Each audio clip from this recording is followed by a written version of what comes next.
Olá pessoal, saudações a todos, sejam bem-vindos a mais uma aula nossa no canal e nesse módulo. E hoje eu quero falar sobre esse tema engenharia de software. Para a gente falar de engenharia de software, eu começo lembrando o nosso vídeo colocado anteriormente, que falava sobre a crise do software.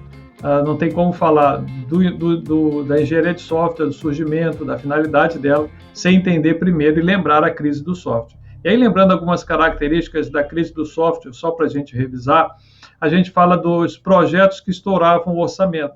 Sem organização, não tem como. Se você não tem uma organização, isso é para a vida, né? Isso não é só para a engenharia de software, isso é para a vida. Se você não tem organização no que você está fazendo, propõe a fazer, realizar, fatalmente você vai ter o orçamento sendo estourado. Se você tem o orçamento sendo estourado, você também vai ter os prazos sendo estourados. Engraçado, isso parece até viés político se a gente pensar bem do que acontece na sociedade. Mas vamos deixar de lado, mas pensar nessa realidade porque, como falei anteriormente, isso não é só para software, isso é para toda a nossa vida. Então, o que acontecia na crise do software, o que acontecia no período da crise do software, eram projetos que estouravam orçamentos, projetos que estouravam prazos. Além disso, software de baixa qualidade, sem organização, tenta fazer uma casa sem organização, que tu vai ver que tudo isso acontece. Tenta construir algo sem organização, que você, no fim, vai ter baixa qualidade.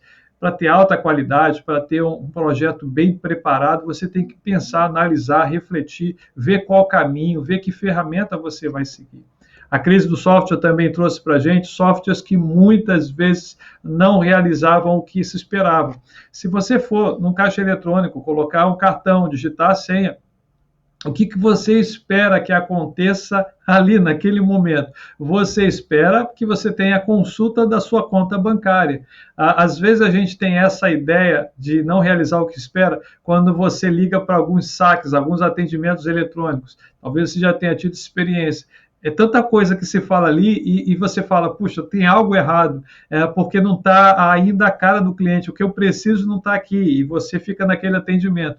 E isso é algo evoluído, que está sendo produzido, e claro, tem as perspectivas, as consultas a cliente para saber como é que está, as votações, né, que algumas pessoas fazem, mas o que se tinha naquele período era justamente algo que era algo fatalístico, softwares que não realizavam o que se era esperado.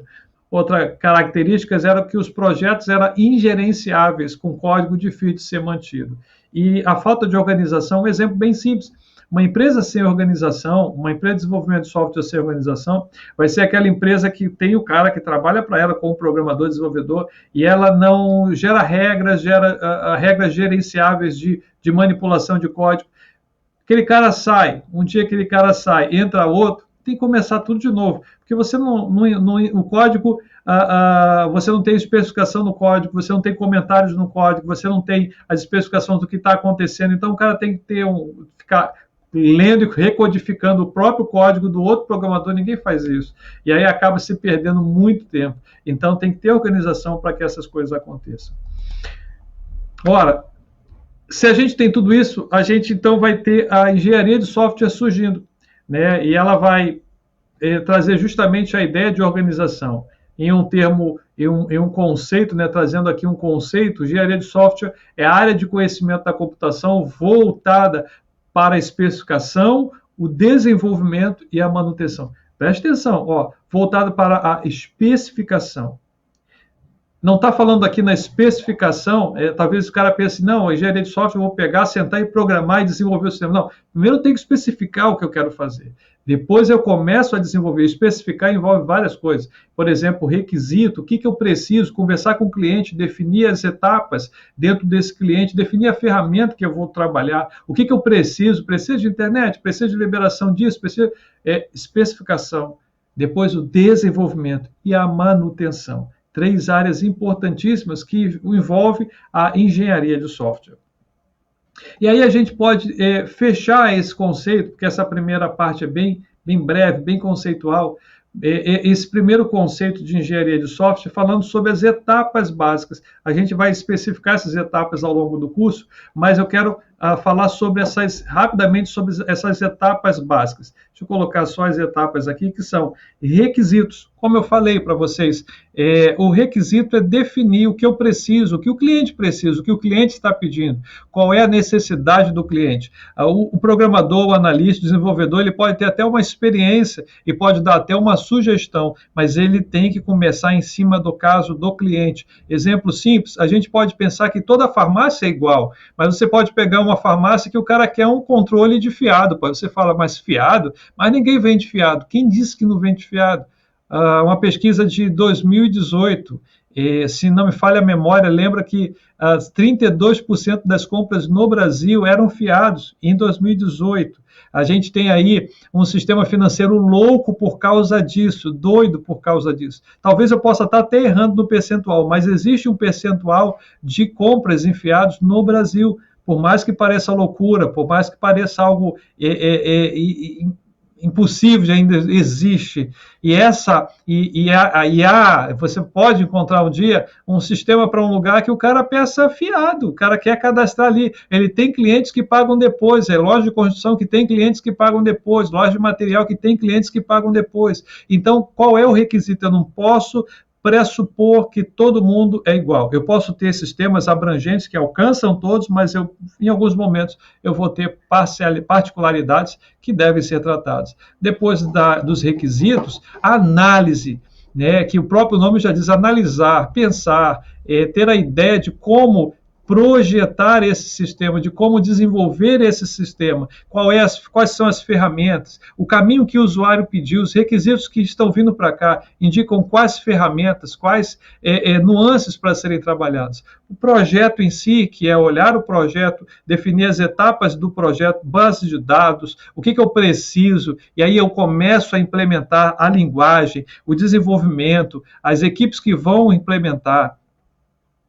Terminou por aí? Não. Tem a parte de testes. A parte de testes é uma parte que a gente, que eu vou dizer assim, né? Fica até dúbio aí a fala, né? Mas testes acaba sendo uma parte à parte, porque existe até uma engenharia de testes, existe até um sistema de testes bem interessante. Se você procurar sobre teste de software, se você fizer uma pesquisa, você vai ver que existe até uma área de mercado de trabalho voltado somente para teste de softwares. Se você, nessas pesquisas, você vai encontrar que existe até certificação. Existem pessoas que trabalham na informática somente para testar software. Você vai falar, mas que doideira. Não, você, inclusive, às vezes utiliza, por exemplo, a versão beta de algum aplicativo ou de algum jogo. E o que é a versão beta de um jogo? Nada mais é do que a fase de teste mais alta, depois de ter passado por pequenas fases de teste, que vai de um grupo pequeno,